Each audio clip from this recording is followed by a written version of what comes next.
Muchas personas me comentan que los proyectos de jardines terapéuticos que hacemos son muy innovadores y muy novedosos. Y yo les digo que de eso nada, ni mucho menos. De hecho, todo lo contrario. Hace ya muchos siglos que los hospitales instalaron jardines anexos con unas finalidades terapéuticas. Pero todo esto cambió hace unas pocas décadas, donde nos volvimos totalmente locos con el asfalto y se perdió esa importante relación. Pero afortunadamente, esto está cambiando en los últimos años. Acompáñame en un viaje al pasado, donde haremos un recorrido por la historia y conoceremos la estrecha relación que ha existido siempre entre los jardines y los hospitales. Mi nombre es Albert Cervera y estoy especializado en la humanización de organizaciones y en la creación de jardines terapéuticos. ¡Acompáñame!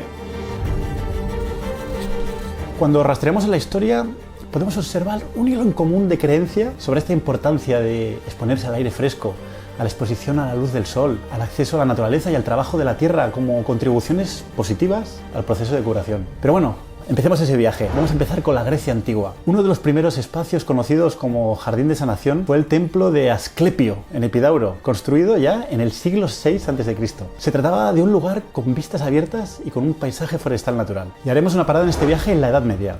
A lo largo de la Edad Media eran muy típicos los hospicios monásticos con grandes jardines. Durante este periodo, la figura de Hildegard von Bingen, médico alemana, tuvo una especial relevancia en incentivar la capacidad de sanar a partir de estos elementos naturales. Los monasterios, como espacios hospitalarios, destacaban por tener unos grandes jardines seguidos de pasillos con estos pórticos típicos donde los enfermos podían pasear con abundante vegetación y también podían descansar o en el pórtico cubierto como en el patio jardín, donde muchas veces habían árboles y se podían amparar bajo su sombra si fuese necesario. También caminar por sus senderos y sentarse en el césped y las bancas. Lo describió muy bien San Bernardo haciendo referencia a sus pacientes en el Hospice de Clairvaux en Francia, relatando los beneficios que gozan al permanecer al aire libre, estimulando los 5 sentidos y reconfortando a estas personas enfermas. Y ahora nos vamos al siglo XVII, con el Hospital Inglés. El Hospital Inglés contaba con grandes edificaciones y extensos jardines. Se experimentaba el jardín como un refugio y sin embargo se asociaba la enfermedad con el edificio. Me gustan mucho las recomendaciones para el diseño de jardines que escribió el teórico de horticultura alemán Christian K. Lorenz a finales del siglo XVIII, que os los paso a relatar. El jardín debe estar conectado directamente con el hospital. Disponer de vistas desde la ventana hacia escenas felices y florecientes revitalizará al paciente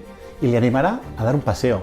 Las plantas deben serpentear a lo largo de caminos secos que ofrecen bancos. Los espacios podrían tener hermosos jardines y coloridos macizos de flores. Ruidosos arroyos podrían atravesar campos floridos. El jardín del hospital debería tener todo lo necesario para disfrutar de la naturaleza y promover una vida saludable. Y ahora ya nos acercamos a finales del siglo XIX. Nacen los sanatorios para curar la tuberculosis y tienen camas con ruedas que les permiten trasladar a los pacientes cerca de los jardines y de los pórticos, de manera que pudiesen tomar el sol y respirar aire puro. También en esa época tenemos los sanatorios de enfermos mentales que empiezan a hacer uso del espacio exterior. En muchos casos se comienza a usar la jardinería y la agricultura dentro de sus terapias. Y nos vamos al periodo entre el siglo XX hasta 1990 más o menos. En estas décadas las prioridades en la construcción de hospitales cambiaron totalmente. Ya sabéis, se produjo la revolución industrial, 2 guerras mundiales y los jardines se volvieron mucho menos frecuentes en hospitales, ya que se crearon edificios centrados en reducir el riesgo de infección y servir como escenarios funcionalmente eficientes para la nueva tecnología médica que se estaba creando. Los hospitales comenzaban a ser sustituidos por edificios monobloque, buscando ser lo más eficiente posible, estando al servicio de la ciencia